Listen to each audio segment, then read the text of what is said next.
8% आणि 18% हे दोन स्लॅब ठेवले. त्यामुळे 12% GST ज्या वस्तूंना लागत होता त्या जवळपास 90, 95, 99% पर्यंत त्या 5% मध्ये आल्या. त्यामुळे जीवनावश्यक वस्तू ज्या आहेत सर्वसामान्य माणसाला लागणाऱ्या वस्तू त्या जवळपास 5% मध्ये आल्या. आणि त्याचबरोबर जे 28% GST होता तोही स्लॅब कमी केल्यामुळे त्या वस्तू 12% मध्ये आल्या. आणि त्यामुळे खूप मोठा परिणाम जो आहे पूर्णपणे देशभरामध्ये झालेला आहे. आणि म्हणून त्याचबरोबर जी औषधं आहे औषधं GST फ्री केलेली आहे. आणि म्हणून या GSTच्या तो कमी केल्यामुळे व्यापारी वर्गामध्ये आनंद आहे. याचं कारण खरेदी वाढली आहे, म्हणजे ग्राहकांची खरेदी करण्याची क्षमता वाढली आहे, क्रयशक्ती वाढलेली आहे. ती वाढल्यामुळे आता व्यापाऱ्यांचा माल जो आहे हा जास्ती खपत होऊ लागला आहे. आणि त्यामुळे उत्पादन देखील वाढणार आहे. म्हणजे मॅन्युफॅक्चरर जो आहे उत्पादक तो प्रोडक्शन वाढवणार आणि प्रोडक्शन वाढल्यामुळे रोजगार देखील वाढणार. हे सगळी अशी एक साखळी आहे, चेन आहे. GSTचा टॅक्स कलेक्शन पण आणि त्यामुळे खऱ्या अर्थाने जेव्हा आपण टॅक्स कमी करतो तेव्हा त्याचा रेव्हेन्यू वाढतो. GST कलेक्शन जे आहे तेही वाढेल. जेव्हा जेव्हा टॅक्सेस कमी झाले तेव्हा तेव्हा टॅक्स पेयर आणि लाभार्थी जे आहेत यांनी मोठ्या प्रमाणामध्ये त्याच्यामध्ये इन्व्हॉल्वमेंट त्यांची झाली, समावेश झाला. आणि म्हणूनच मोठ्या प्रमाणावर आणि एक स्वदेशीचा नारा जो मोदीजींनी दिलेला आहे, म्हणजे गर्व से कहो हम स्वदेशी आहे असे स्टिकर देखील दुकानावर लावले.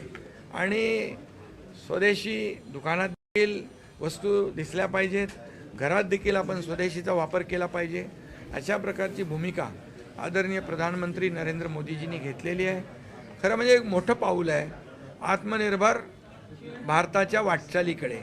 आणि म्हणून आज आपण पाहतोय की मोठ्या प्रमाणावर स्वदेशी वस्तूंची निर्मिती होती आहे. इवन आपण पाहिलं तर डिफेन्समध्ये देखील आज आपण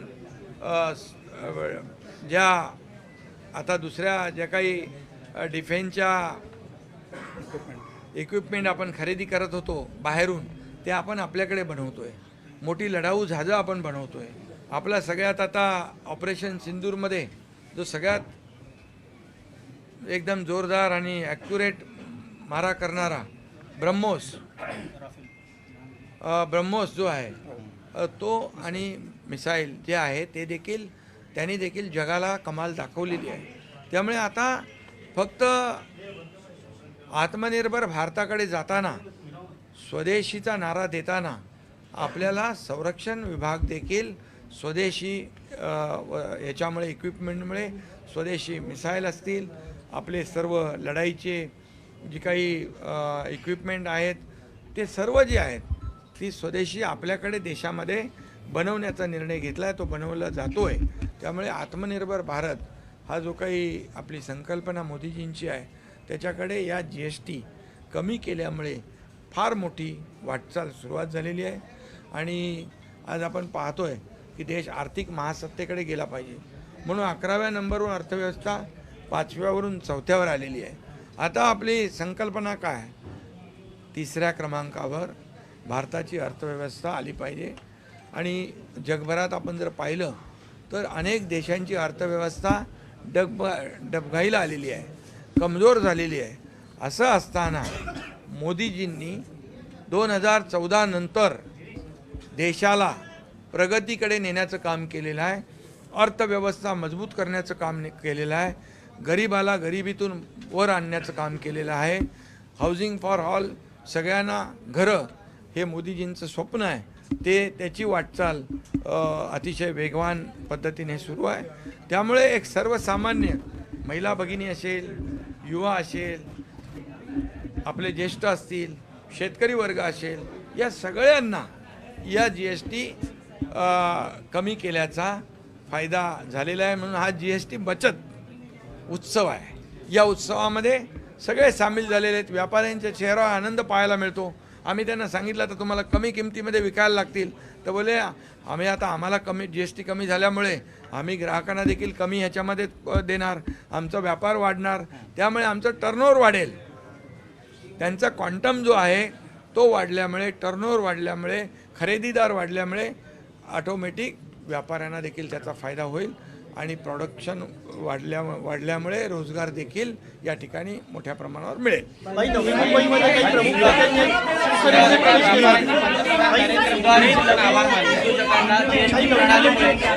प्रवेश केले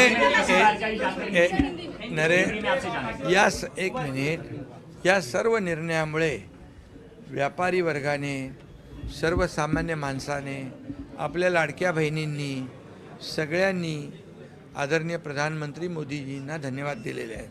आता मी त्यांच्याशी बोलत होतो तेव्हा ते मोदीजींचं अभिनंदन करत होते आणि म्हणून एक मोठा ऐतिहासिक निर्णय, आतापर्यंतच्या इतिहासामध्ये कधी न घेतलेला हा क्रांतिकारक निर्णय है असं मी म्हणेल. आज यहाँ पर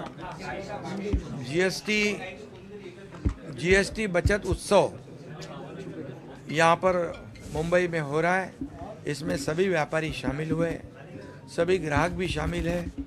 ये जीएसटी का स्लैब 2 स्लैब कम करने की वजह से अभी 5% और 18% ये 2 ही स्लैब है. अभी 12% का स्लैब में जितनी चीज़ें आती थी वो लगभग सब चीज़ें, सब वस्तुएं 5% में आ गई है. अभी एक सर्वसाधारण जो परिवार है उसको लगने वाली सभी चीज़ें ये 5% में आ गई. जो 28% में जो चीज़ें आती थी वो 18% में आ गई. और इसका फ़ायदा, इसका लोगों को फ़ायदा हो रहा है. और दवाइयाँ जो है वो GST फ्री हो गई. इससे काफ़ी लोगों को फ़ायदा होगा. यहाँ पर जो व्यापारी जब मुझे मिले, व्यापारियों से मैं मिला, तभी व्यापारी बहुत खुशी में, उनके चेहरे पे खुशी थी, क्योंकि मैंने कहा कि अभी आपको ये सब कपड़े हैं, ये जो चीज़ें हैं कम दामों में ग्राहकों को देना पड़ेगा.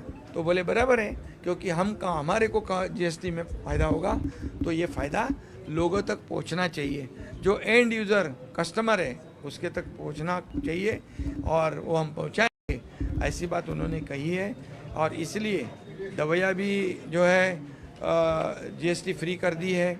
कई चीज़ें जो है यहाँ पर कम, GST कम होने की वजह से यहाँ पर जो कस्टमर जो है, जो खरीदी करेंगे वो खरीदी में उनको फ़ायदा होगा, लाभ होगा और बिक्री बढ़ जाएगी व्यापारियों की, तो प्रोडक्शन बढ़ेगा, मैन्युफैक्चरिंग बढ़ेगी तो रोज़गार बढ़ेगा.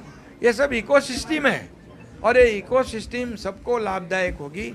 ये अर्थव्यवस्था को मजबूत करने का एक बहुत बड़ा कदम है, बहुत बड़ी पहल है. और इसके वजह से GST कलेक्शन भी बढ़ेगा और ये आत्मनिर्भर भारत के तरफ जाने वाला ये बहुत बड़ा कदम है, मैं कहूँगा. और ये नारा भी दिया है कि गर्व से को हम स्वदेशी है. उसके स्टिकर भी व्यापारियों ने अपने अपनी दुकान में लगवा के लिए है. इसलिए मैं आदरणीय प्रधानमंत्री नरेंद्र मोदी जी को बहुत बहुत धन्यवाद देता हूँ, उनका अभिनंदन करता हूँ कि एक क्रांतिकारी निर्णय, एक ऐतिहासिक निर्णय लेने वाले देश के प्रधानमंत्री, ये हमारा गौरव है. और इसी के साथ देश की अर्थव्यवस्था को बहुत मजबूत करने का काम भी वो कर रहे हैं. दुनिया के सभी कई देशों की अर्थव्यवस्था डगमगा गई है, चरमरा गई है, बहुत कमज़ोर हुई है. लेकिन ऐसे हालात में, ऐसे परिस्थिति में भारत की अर्थव्यवस्था को पुख्ता और मजबूत करने का काम मोदी जी ने किया है. 11वें से 5वें पे, 4 पे, अभी 3रे पे ये भारत की अर्थव्यवस्था जरूर आएगी और विकसित भारत 2047 का जो सपना है वो पूरा होगा और आत्मनिर्भर भारत होगा. इसी के लिए मैं बहुत बहुत धन्यवाद देता हूँ सभी लोगों को. राज्यात सर्वत्र अतिमुसळधार पाऊस पडतोय. की बात की, कल भी जो है मैच जीते हैं वो भी एक उपलब्धि है. PM ने खुद लिखा है कि ऑपरेशन सिंदूर जारी है. जहाँ भी पाकिस्तान मिले उसे सुलाना चाहिए, उसको हराना चाहिए, उसको ठिकाने लगाना चाहिए। मोदी जी ने बराबर लगाया, हमारे भारतीय सेना ने, भारतीय हमारे नौजवानों ने ऑपरेशन सिंदूर के माध्यम से पाकिस्तान को करारा जवाब दिया है, मुंह तोड़ जवाब दिया है, सबक सिखाया है। मराठी